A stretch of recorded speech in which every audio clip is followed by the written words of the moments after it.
Welcome, everyone. We'll get started in just one moment.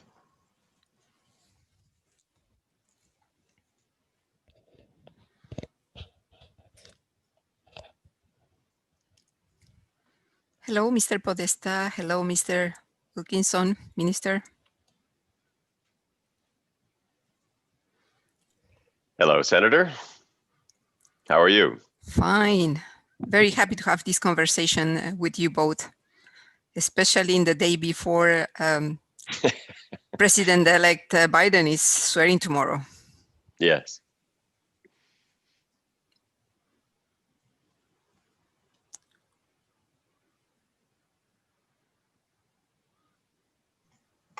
We'll get started in just one sec here. We're just fixing the view.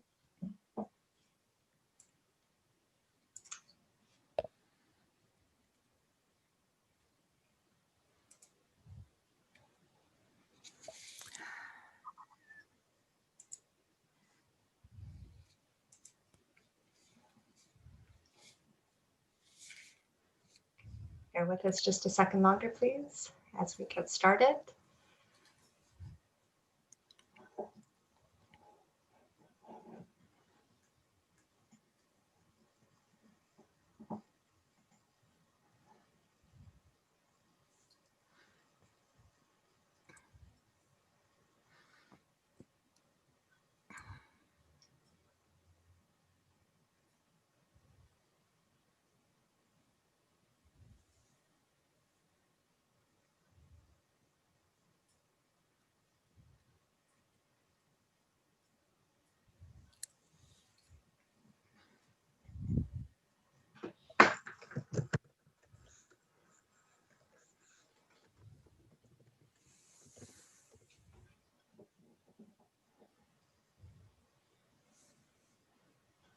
Okay. I am going to get us started here, and I'd like to start by introducing myself. My name is Sarah Van Exen. I am the Executive Director of GreenPAC. Great. I understand our tech issues are fixed. So I'd like to start by saying, if you'd like to listen in French today, you'll find a live translate button at the bottom of your Zoom screen. Unfortunately, this option isn't available if you're watching on live stream on YouTube. I'm joining you today from Toronto, which is the traditional territory of many nations, including the Mississaugas of the Credit, the Anishinaabe, the Chippewa, the Haudenosaunee, and the Wendat peoples. GreenPAC acknowledges this land, but also the critical need to repair the injustices faced by Indigenous people, to uphold their rights, and to recognize their leadership in sustaining our planet.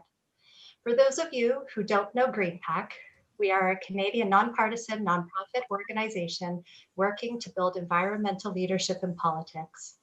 We believe that to make meaningful and sustained environmental progress, we need environmental leadership in every sector and within every political party.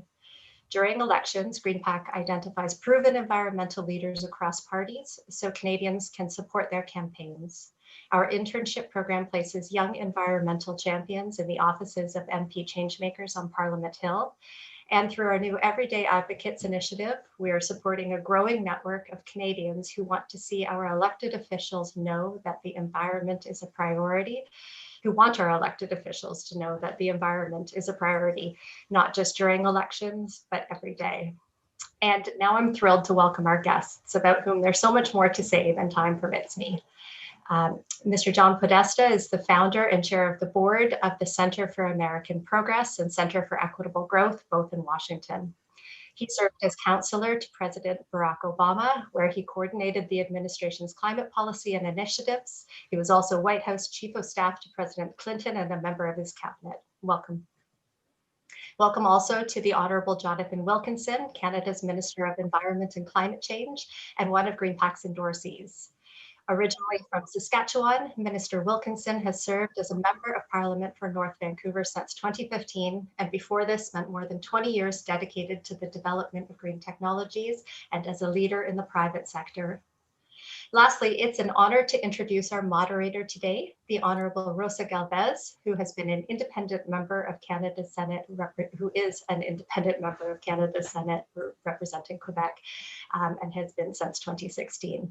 Originally from Peru, Senator Galvez holds a PhD in environmental engineering, is a professor at Laval University, and is one of Canada's leading pollution experts.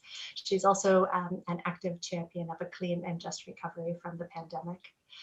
And lastly, I'd just like to say welcome to all of you who are listening from across the country. I understand we have more than 700 registrants for this event, including several members of our provincial and federal governments. One last note from me. We have time set aside a little later in the session for your questions.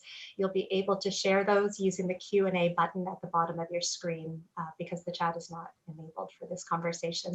So thank you, and over to you, Senator. Thank you very much, Sarah. Welcome to everybody. We have an interesting conversation ahead, so I will start it. The global pandemic is seriously testing our resilience and solidarity. It is also a harsh but necessary realization of the interconnections of the ongoing crisis, be the COVID-19, the inequality, or the climate change crisis, but also the deep interdependence and of the human and ecosystem health. Today, it is my honor to moderate this conversation at such pivotal time in history. And I would like to invite my co-panelists to say a few introductory words, starting by John Podesta. Well, thank you, Senator. And let me begin by thanking GreenPAC and thanking you, Sarah, for doing this. It's quite an honor to appear with Senator Galvez and Minister Wilkinson. And it's a good time to be talking because, of course, we're just 20 hours away from what has turned out to be not so peaceful a transition of power in the United States. We saw a real assault not only on our capital, but on our democracy just a couple of weeks ago. And we're still kind of recovering from that. Well, I'm sure we'll get into that a little bit. But I think one of the things that it's worth noting is that there couldn't be a bigger sea change from a policy perspective and from the perspective of what the senator just described between President Trump and now President Biden. President-elect Biden recognized the intersection of these crises, the COVID crisis, the resulting economic crisis, the fact that it exposed, along with the killings of George Floyd and Breonna Taylor, the racial justice crisis we have in the United States. And of course, he linked that and linked recovery to sustainability and dealing with the climate crisis. So he comes with the wind at his back. He got more votes than anybody ever elected to the presidency, more than 80 million people. Climate and energy were a contested issue in this campaign.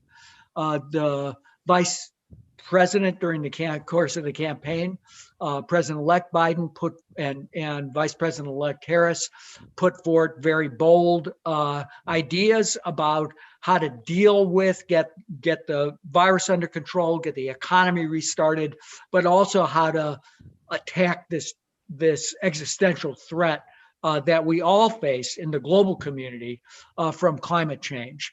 So he is hard at work building a government and a cabinet and a White House staff full of climate champions. I know we'll get into that a bit, but he's also planning on aggressive executive action and a program of investments to begin to put the United States back as a global partner with countries like Canada that have leaned out, been aggressive players with the increased ambition that the Canadian government has shown to enhance its nationally determined commitment. I think that the United States is back in the climate game and will be a partner and a leader as we go forward. So I look forward to our conversation. Excellent. Thank you. Mr. Wilkinson. Thank you, Senator Galvez, and certainly thank you for all the work you have done with respect to advancing the climate file over the years, including in the Senate right now with your being the sponsor of the government's Net Zero Emissions Accountability Act, which Bill C-12, which is currently in Parliament. And thank you, John, for joining this and for your decades of work on these important issues. And I'd also like to thank GreenPAC for organizing this event and certainly for your advocacy on the climate file. Aujourd'hui, je vais parler en anglais, mais bien sûr, s'il y a les questions, je vais écouter et répondre en français. I would also like to start by acknowledging that I am situated in North Vancouver, which is on the traditional and ancestral territories of the Squamish, the Tsleil-Waututh, and the Musqueam First Nations. I know there's going to be a lot of opportunity for discussion and questions over the course of the next hour, so I'm going to be quite brief. Clearly, this has been a tough year for everybody in this country, in the United States, and in countries around the world. Focus certainly in Canada primarily has been on supporting Canadian families and Canadian businesses to get through the COVID-19 crisis. But of course, Canadians do expect that their government can walk and chew gum at the same time and look towards the future, both with respect to the looming crisis that is climate change, but also with respect to how do we actually build back out of this, this pandemic in a manner that will enable us to have a more resilient economy and society going forward. The run-up to President-elect Biden's inauguration, I think, has offered a welcome dose of climate optimism. He won a mandate from the American people, with climate action being very much a central pillar of his plan for economic growth. And he has been putting together a team of very thoughtful climate experts, very much including people like John Kerry and Gina McCarthy, who will deliver an all-of-government effort. I and certainly the government of Canada welcome President-elect Biden's promise to return the US to the Paris Agreement. And certainly we look forward to forging new opportunities for bilateral cooperation with his administration, opportunities that I firmly believe can accelerate effective climate action by both parties. As folks who are observing this today will know, the Trump administration moved away from multilateral and domestic climate action 4 years ago. During those 4 years, Canada has continued to move forward in aggressively taking action to fight climate change and to foster clean growth. This was not simple given the integrated nature of the US and Canadian economies. However, our government remained committed to climate action domestically and to working to be a leader in climate discussions internationally. Certainly, some conservatives in our country have argued that Canada should do less given the lack of American engagement. However, given the existential threat that is posed by climate change, this was not a path that we were prepared to go down. In 2016, we developed the first real plan that climate plan that Canada has ever had. It included a whole range of initiatives from phasing out coal to putting in place methane regulations, investing in renewable energy, building zero-emission vehicle infrastructure. And we put a price on pollution because we believe that it should not be free to pollute anywhere in Canada. And last month, we built upon this initial plan when we released a further strengthened plan, which provides a detailed pathway through which Canada will not just meet, but will exceed its current Paris targets, as we know all countries around the world must do if we are to actually follow the science. Beyond action on climate, we have also taken bold steps domestically to stem decline in biodiversity, and we are seeing around the world, and through massively increasing protected spaces in this country and investments in protecting species at risk. With the inauguration of the new president, I believe there is significant alignment between his climate plans and our government's climate agenda, and a lot of scope for collaboration from electricity grids to automotive sector to protecting nature and species at risk. By working together, we can more effectively reduce emissions in both countries, and we can drive economic growth associated with the transition to a low carbon future. I will just conclude by saying that there is no doubt that the incoming US administration will be looking for strong allies in the fight against climate change, and they will find none more determined than right here in Canada. Excellent. What a great introductory words from both parts. So following what the introduction of John Podesta about tomorrow's event, the recent violent insurgents on the US Capitol and subsequent impeachment of President Trump for a second time are unprecedented in your country's history. As someone John, that is close to the eye of the storm. What do you expect to see tomorrow? What are the potential implications on President-elect Biden's ambitious, as we all say, and agenda, particularly in climate plan? Well, thank you, Senator. And I think tomorrow will, surprisingly, I'm going to say this, will be a moment of celebration. Obviously, the events of January 6th, I think, still ring in the city. I'm in Washington, D.C. The city is something of a lockdown. The inauguration is always a high security event, but made more so, I think, this year as a result of a insurrection that was really incited by the outgoing president. He will not be there tomorrow. I think for most people who want to see a new day in the United States, our attitude is good riddance. But the president will be sworn in, accompanied by former Republican as well as Democratic presidents. And he will, I think, as we've seen in the recent polling, enjoys at least the good wishes and the fact that he's carried himself out with real discipline through this period in a way that's met with support from a supermajority of the American people. And I just want to focus on what we'll expect tomorrow. A president who will give an inaugural address that will do his best to try to bring the country together, given the deep division in our society.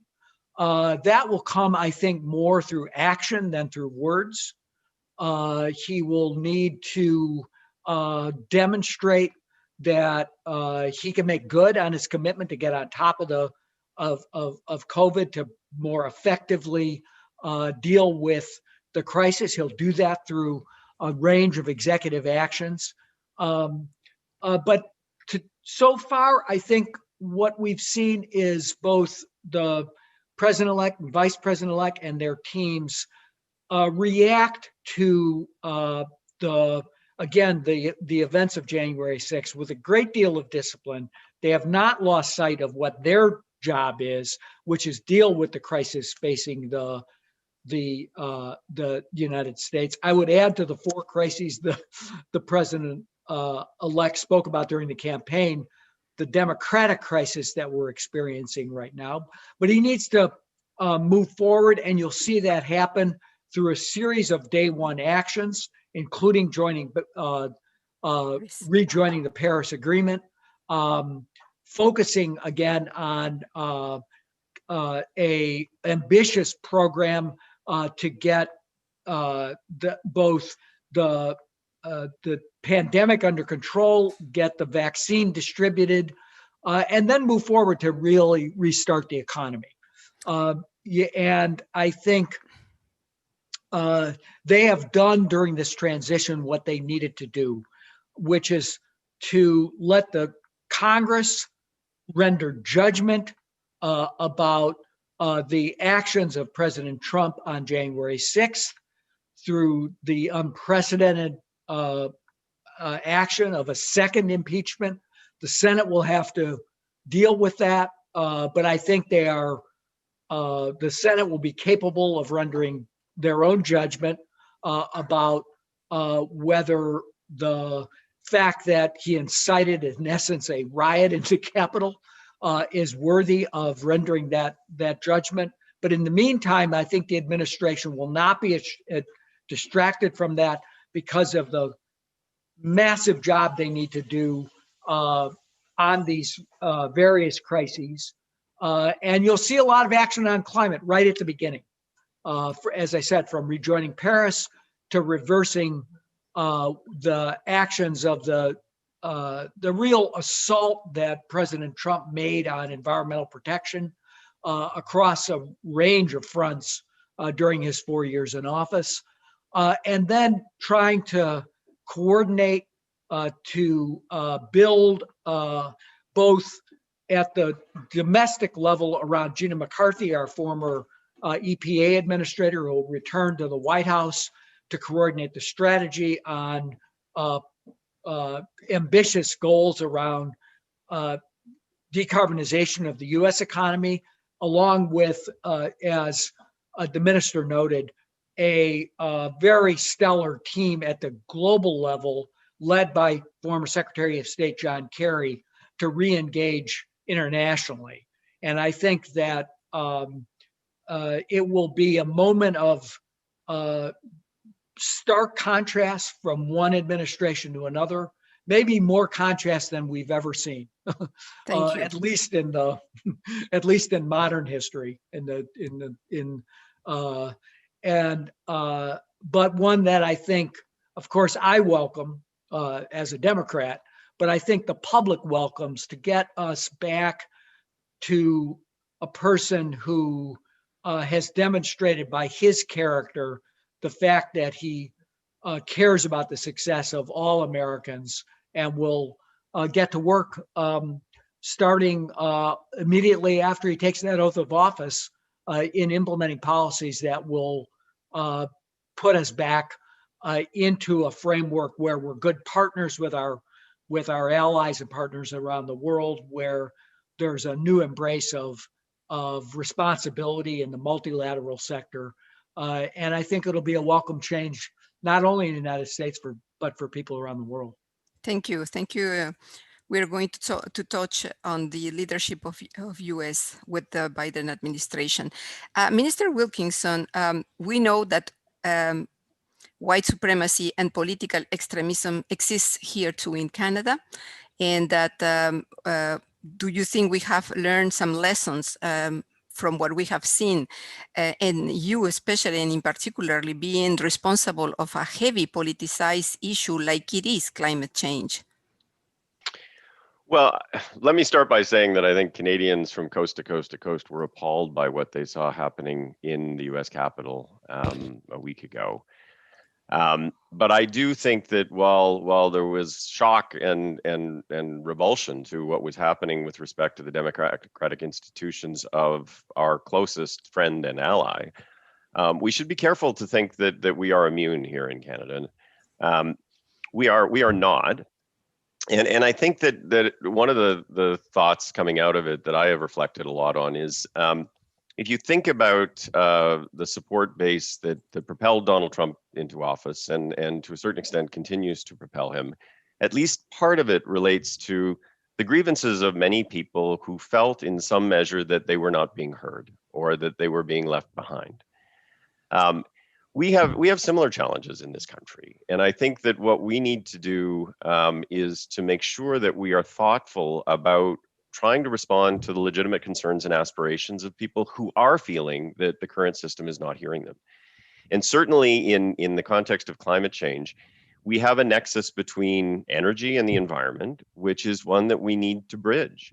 And we have part of our country that is very much hydrocarbon dependent with respect to its economy, where people are feeling threatened and are concerned about the future for themselves and their families. We need to respond to that, and we need to be thoughtful about how we respond to that. It is incumbent, in my view, on the part of politicians across this country and across political stripes to strive to be inclusive and to strive to ensure that we are hearing and trying as much as we can to respond effectively to those concerns. I think that's how we avoid getting into the kinds of situations that we saw happening last week in the United States.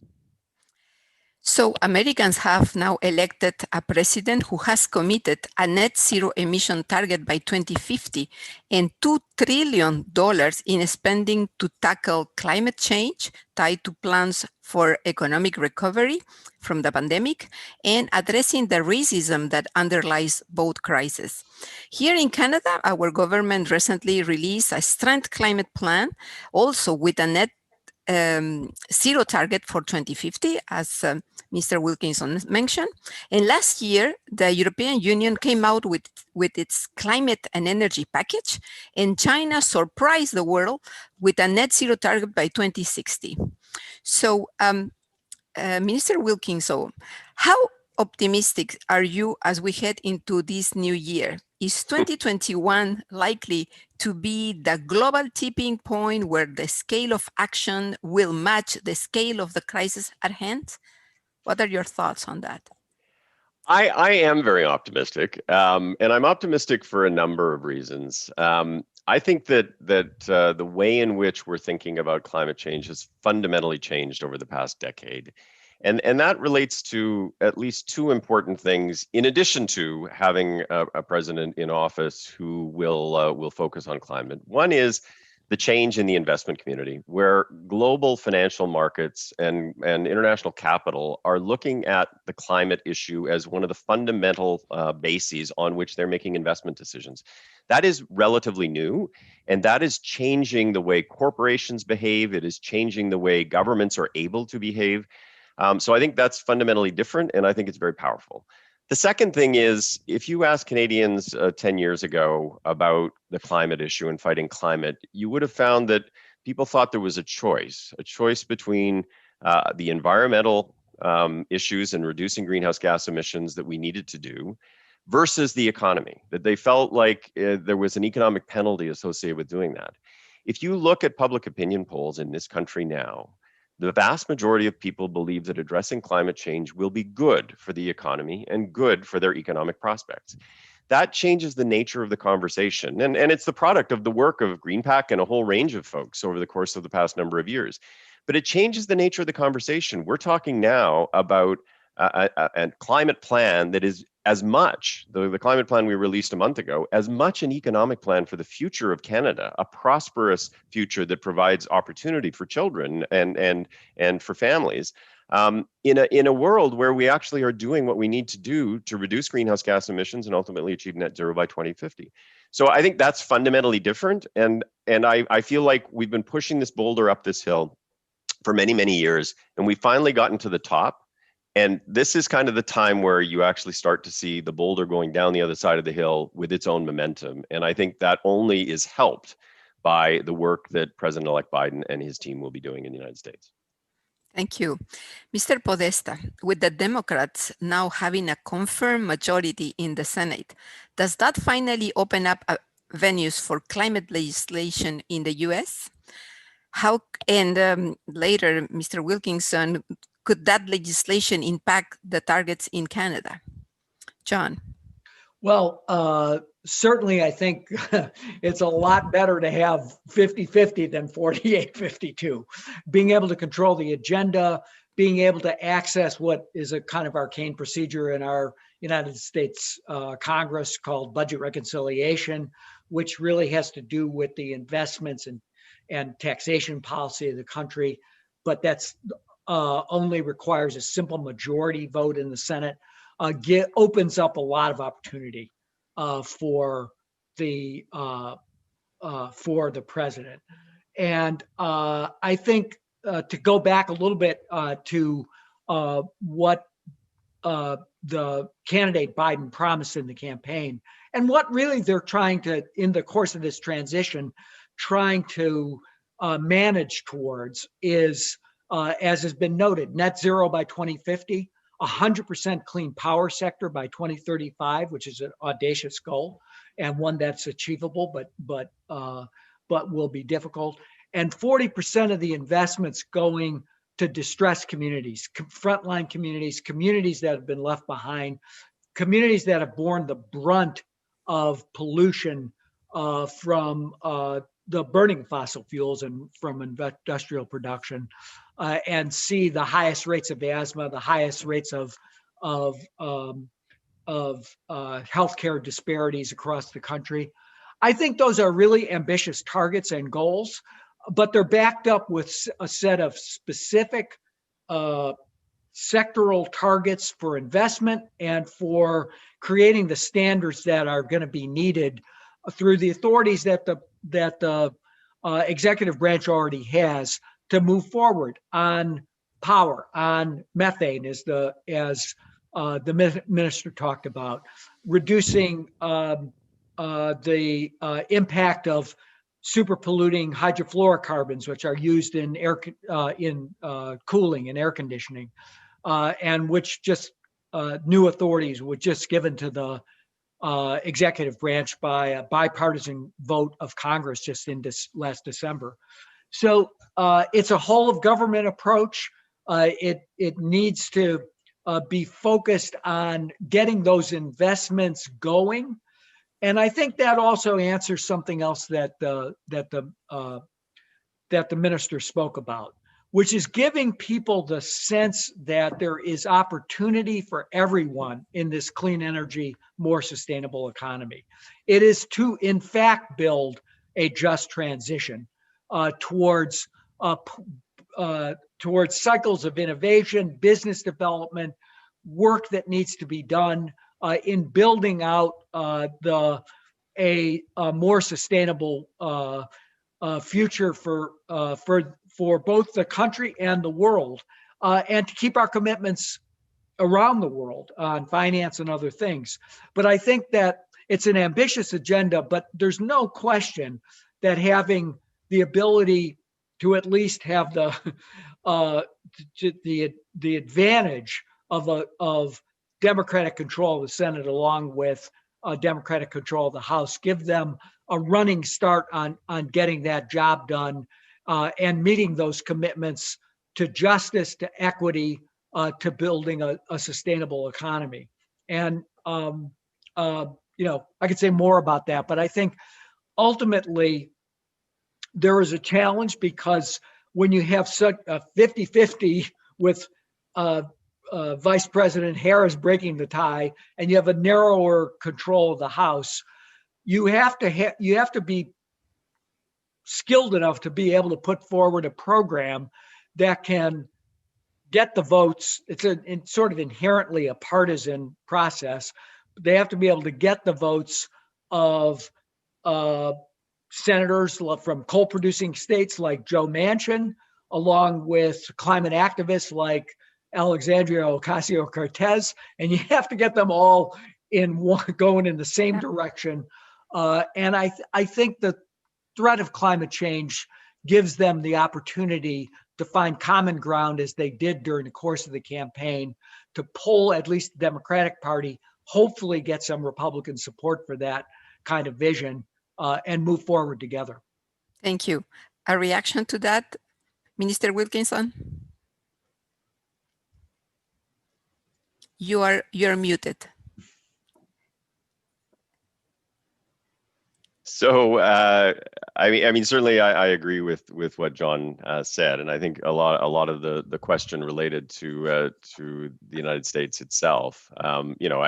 I do think that there is an emerging consensus in this country as well, with respect to the urgency of the need for climate action. I have always said that by the time I'm finished in politics, that my objective is to hopefully get to the position where the United Kingdom and many of the European countries have gotten to, which is this is not a partisan issue anymore. We have thoughts about perhaps different pathways through which we will accomplish effective climate action, but that at the end of the day, all political parties that want to be credible in the context of electoral campaigns must bring to the table a credible plan for climate action.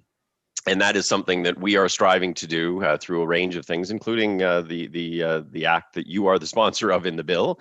And I think that's something that we as Canadians should strive for. But the more Canadians that are convinced of the absolute urgency of the need for climate action, the more likely that is. So that's it. This November, the world is set to meet in Glasgow at the COP26 summit to discuss how to accelerate action towards the goal of the Paris Agreement and the UN framework on climate change. On that issue, we should be looking to the new US for leadership. So do you have some comments on that, John? Yeah, well, look, I think we're back in the game, and Secretary Kerry has both the passion, the credibility, and history to be to be a leader. He knows how to get ambition out of a multilateral system. Did it with Paris, did it with the Kigali Agreement, the amendment to the Montreal Protocol to phase down these super polluting hydrofluorocarbons. So you couldn't have a stronger team on the field, I think. But in the end of the day, the United States lost a lot of credibility over the last 4 years. So the most important thing the United States can deliver is domestic action that I think can be taken forward to the international system. There are a lot of other elements that will lead up. 2021 is a busy calendar with the G7, the G20, a leader summit that President Biden will convene, presumably if it's in the first 100 days, virtually, probably to restart the Major Economies Forum. There's work in the Arctic Council, other fora that are really critical. There's the meeting of the Convention on Biodiversity that China hosts, that is scheduled for the spring, but is likely to shift to the fall. So there's opportunity to build global momentum. But I guess if it's okay, Senator, I'd like to say one word about net zero. Where did that come from? Why are we talking about net zero? And I think, it was only 4 years ago, 4 or 5 years ago, I was in the White House with Obama. We were trying to get 80% reductions by 2050. Why? Because we are trying to manage to a world where 2 degrees C or thereabouts of average global climate temperature change was acceptable. It was ambitious, it was audacious, but I think a couple of things happened. The public has now experienced with the fires in the West, the hurricanes in the Atlantic, the massive flooding in Africa, the 47 million acres on fire in Siberia. They're experiencing the way people, particularly people in Canada who live furthest north in the country, First Nations people experiencing the dramatic effects of climate.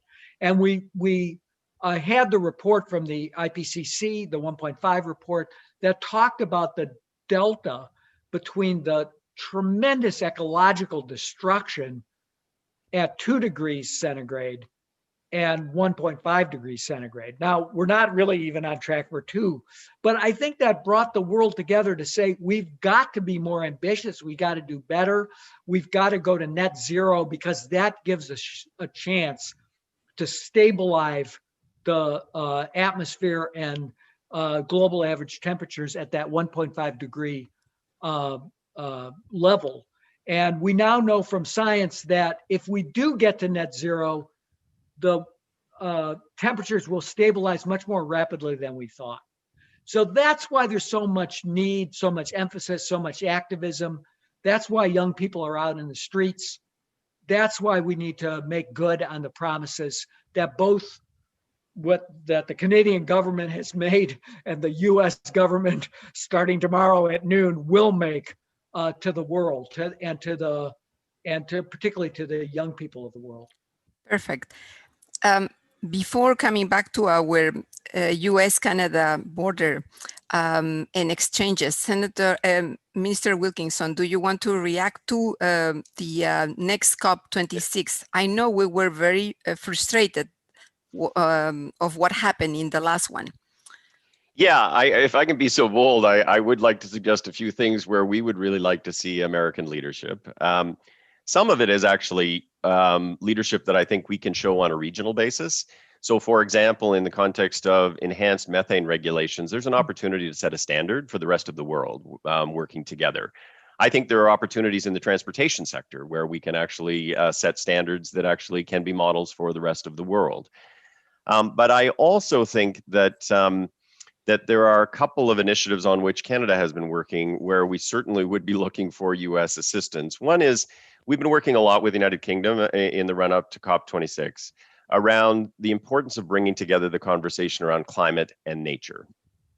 These are often thought of as independent issues. They are not. They are directly linked, and the future of humanity rests on our ability to actually address both of them. And I think engaging the United States in that conversation, I think it's very consistent with what the Biden folks have been saying, would be very helpful. The other is the Powering Past Coal Alliance, which Canada and the United Kingdom lead. If we are going to meet the net zero commitment, we must begin the rapid phase out of coal-fired power plants or unabated coal-fired power plants around the world. We certainly could use the United States in the context of the work that we are doing with respect to the Powering Past Coal Alliance. And then I guess the last thing, or the last quick thing I would say is, we certainly can use the enhanced ambition on the part of the Americans to help leverage the rest of the international community. And I think we will be looking for American leadership in particular, to help us with some of the countries that perhaps have been a little bit more recalcitrant on the climate file, major countries including Brazil and Russia. So yes, thank you very much for mentioning all the areas in which there could be cross-border collaboration. This is very important. Maybe we can mention also the barriers to that collaboration. But before that, Canada and United States have the longest undefended border in the world. But as we were mentioning, you know, ecosystem and animals don't respect political boundaries, and indigenous traditional territories cross national borders. So our two countries have a lot to talk about when it comes to cross-border nature conservation. As a candidate, President-elect Biden committed to expand protected areas to 30% of US land, water, and ocean by 2030. He also committed to promote nature-based solutions to climate change and conservation efforts led by indigenous peoples. These are also three core pillars of Canada's effort to stop species collapse and restore nature in Canada. Mr. Wilkinson, you mentioned some of the opportunities for cross-border nature conservation. Do you want to expand on that or on the barriers?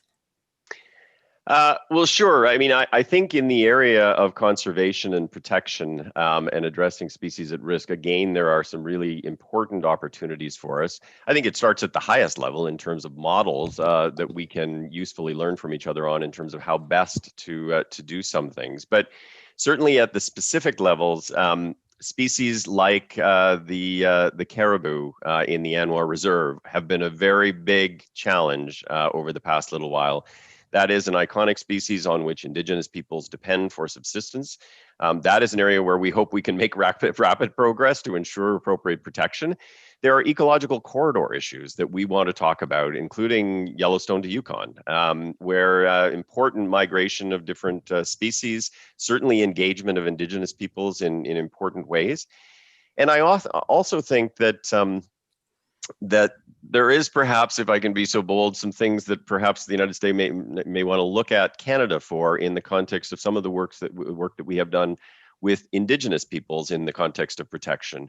The idea of Indigenous protected and conserved areas, the Indigenous Guardians programs, which we have begun to fund across different parts of the country.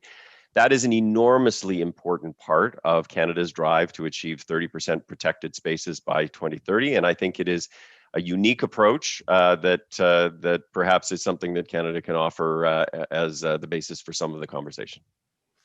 Yes, exactly. So we have these new models of co-management and indigenous-led conservation, which are so important to a successful management of transboundary areas.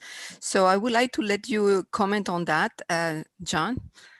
Yeah, well, there's just so many places for I think to forge partnership and cooperation, and I'm not an American who thinks America knows everything about everything. And I think we have plenty to learn from the Canadian experience, particularly in terms of Indigenous management. I have to say that the fact that the Department of Interior, which has enormous, it's the U.S. public lands are kind of split between the Department of Agriculture, which oversees the U.S. Forest Service, and the Department of Interior, which has the bulk of federal lands together. will be for the first time led by an Indigenous person. Yes. Congresswoman Helen. Haaland Yes. will be the first Native American to lead the Department of Interior. Long overdue. She's been not only a champion of the rights of Indigenous people, but she has been a tremendous voice in the Congress. Just in one term, she was given the responsibility for oversight of our national parks, did a wonderful job there. She's been an advocate for further protection, including 30 by 30. I think she will be a terrific partner with Canadian colleagues. And the minister mentioned the Alaska National Wildlife Refuge, which I'm certain the administration has stated its displeasure with the fact that the government went forward with the leasing program there. I would note that there was virtually no bidding on that leasing program, but for the state of Alaska, which I think has a hope and a prayer that somebody will come back to it. I think the sloppiness in which the Trump administration carried out so many of its environmental destructive initiatives means that the fact that even those lease sales will be valid is questionable. And so I think we need consultation, because I know that, and I think the minister put his finger on it, there's important equities amongst Indigenous people in Canada as well as Indigenous people in Alaska about how that resource is managed and the importance of it. There are other places like the Boundary Waters Canoe Area Wilderness where there's an important opportunity, I think, for consultation. Again, the wrecking crew is still at work. So the changes they just made to the Migratory Bird Treaty Act need to be reversed.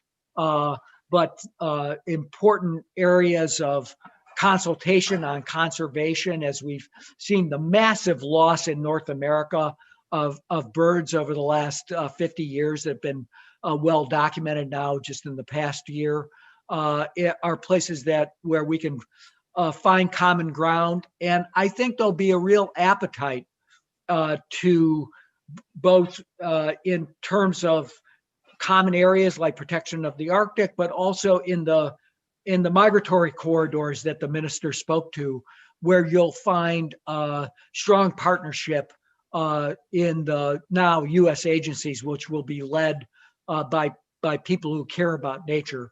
We're pretty close to protecting 30% of our waters, thanks to the actions by President Obama in protecting those massive ocean protected areas in the Western Pacific. We need to do better, a little bit better, closer to the mainland. But there's so much work to be done to protect nature, to deal with the species crisis, and to do better land protection, and doing it in consultation so we get the best benefit with our Canadian colleagues will be, I think, an exciting place for government to government collaboration. Thank you.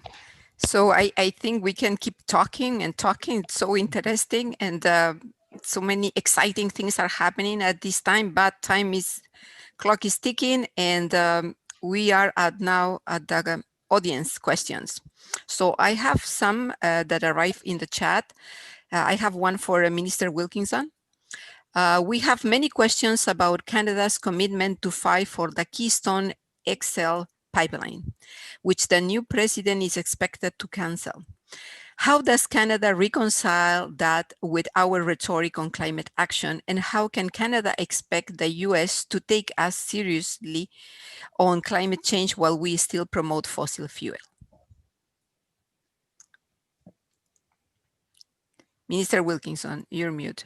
Yeah, sorry. Yeah, I think that is an important question. And let me start by saying that, Canadian energy opportunities with the United States are bigger than any one project. But certainly our position with respect to the KXL pipeline has been clear all the way along. But I do think that there are enormous opportunities for us to work together in some of the areas that I talked about and a whole range of others. I do think, though, that it's important, not just for Canada, but for the United States as well, to be thinking about how the continued use of fossil fuels in combustion fits in the context of a broader climate plan. And of course, we're going to be going through an energy transition over the coming decades as we move towards a net zero world in 2050. Within that transition, there will be time when we are continuing to use fossil fuels. And certainly, I mean, if you look at the transportation fleet in Canada, right now it's 98% using gasoline and diesel fuel. In the United States, I would hazard a guess that it's higher than that. We are not going to be moving to an all-electric fleet of vehicles in 2 years. And so during the period where we are moving through this transition, understanding that we do need to get to the point where we are net zero by 2050, Canada is of the view that it needs to extract value for the resources that it has and use some of the revenues that are generated through that to invest in accelerating the transition. There is no contradiction there, but it does mean that you have to be thoughtful about how you move through the transition. Thank you. Mr. Podesta, here there is a question for you. While President-elect Biden has made impressive commitments on the environment, we know that key federal agencies have been gutted in terms of their environmental and scientific capacity. How long will this take to fix, and how long should we be braced for the damage of these purges to last? Well, look, I think there's multiple problems embedded in that. There's the crushing of the morale. There's the loss of decapitation of the scientific enterprise. There's the, fortunately, rejected really on a bipartisan basis, the attempted real deep cuts in science programs. But I think one of the factors of the Georgia election, we talked a little bit about the effect on the investment program. It will also help in moving confirmations through the Senate much more rapidly. So at least at the leadership level, you'll have people back in power. I think that there will be, one of the early actions I anticipate will be an executive order on scientific integrity. I think that will help rebuild both morale and be attractive for people who want to come into the federal service. I think we'll have to think about new kinds of authorities to permit people mid-career to be able to come for a period of time. But there's no question that there's been a very deep hit on the human capital of the federal government in these scientific programs. Again, I think that the selection of Eric Lander to be the president's science advisor, runs the Broad Institute, indicates that, you know, whether it's in human sciences and health sciences or in climate sciences, that the president is going to respect science. He's going to try to build back the federal workforce, but it's going to take a bit, and there's no question that we've lost a tremendous amount of talent as a result of the lack of respect for science and scientific integrity that we've seen in the last 4 years. Thank you. There is a question here with respect to extreme weather events. We know that both in Canada and the States, every year we have a tremendous cost associated to extreme weather events. Here there is a question, Minister Wilkinson, do you see any possibilities for long-term collaborations between Canada and United States on managing climate-related disasters such as wildfires? Yes, I do. I mean, I think that that's another thing that has changed in the context of the consciousness of people in Canada, and I would hazard a guess in the United States as well, in the sense that people are cognizant of the fact that these kinds of events are becoming both more severe and more frequent, and the costs associated with cleaning up in the aftermath of these kinds of events is becoming higher and higher and higher. We in Canada certainly have been focusing on the issues around climate adaptation and trying to ensure that we're preparing for floods and extreme wet events, but also with respect to how do you manage forests in a way that it can be better prepared, and communities that are adjacent to forests can be better prepared with respect to some of the issues that we know we have seen and will see with respect to forest fires. I do think that there is certainly information sharing that can be done in a more effective way going forward with the Americans. I would hazard a guess that there's probably things that we can do in different geographic areas, including, for example, on the West Coast, where we had terrible forest issues this year that caused terrible air quality issues in Canada. To ensure that we are taking steps to try to ensure that we are collectively producing outcomes that will be better for people who live in both countries. So that is another area. We've talked a lot about climate mitigation and how we actually address emissions and generate clean growth. We also will want to have a much broader conversation around climate adaptation, both domestically and internationally, in terms of how do we meet the commitments we've made in Paris to help developing countries adapt too. Yes. John, you want to add something? Well, I fully agree with that, and I think that's another place where, and we're seeing this particularly at the subnational level in California, where co-management with Indigenous people is a place where we can both learn from what has gone on in Canada and apply that in the U.S.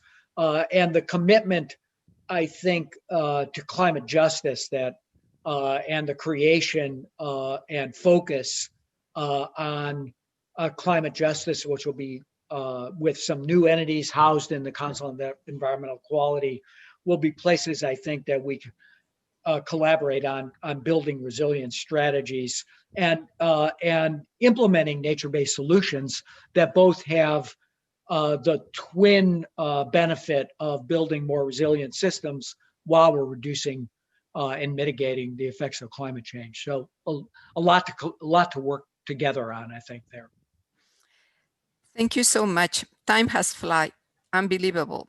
I wish we could have talked also about economy and the opportunities that there is for development on economy and generating work and jobs of the future, but no time. So it will be a next time, hopefully. I will pass now the floor to Sarah to end this this panel. Thank you. Thank you so much, John. Thank you so much, Minister. Thank you, Senator. Great. Well, I'd just like to say on behalf of GreenPAC and everybody that joined us here today, we're really appreciative of the time for this conversation. Thank you, Senator. Thank you, Minister. Thank you, John. John, in particular, our best wishes to you and the rest of our American neighbors tomorrow as Vice President-elect Harris and Vice President Biden are sworn in. I'd also like to thank our presenting sponsors, Bruce Power and EDF Renewables, and to our audience members for your excellent questions. I'm sure there was a long list of them, and as the Senator said, I wish we had time to get through them all. I'd like everybody to know that if you'd like to catch up on the recording of today's conversation, it will be available in both languages on GreenPAC's Facebook page and webpage. And lastly, I hope you'll stay engaged with us. Follow us on Facebook and Twitter to learn a little bit more about the great line of the events we have planned in the coming months, or maybe to get involved in our Everyday Advocates initiative.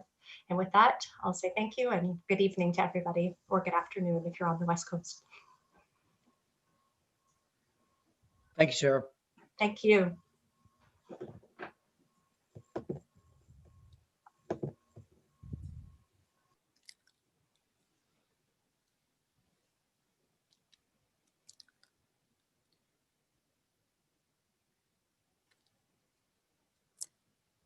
Sarah, do you wanted us to take a picture, or we are not? You did it already?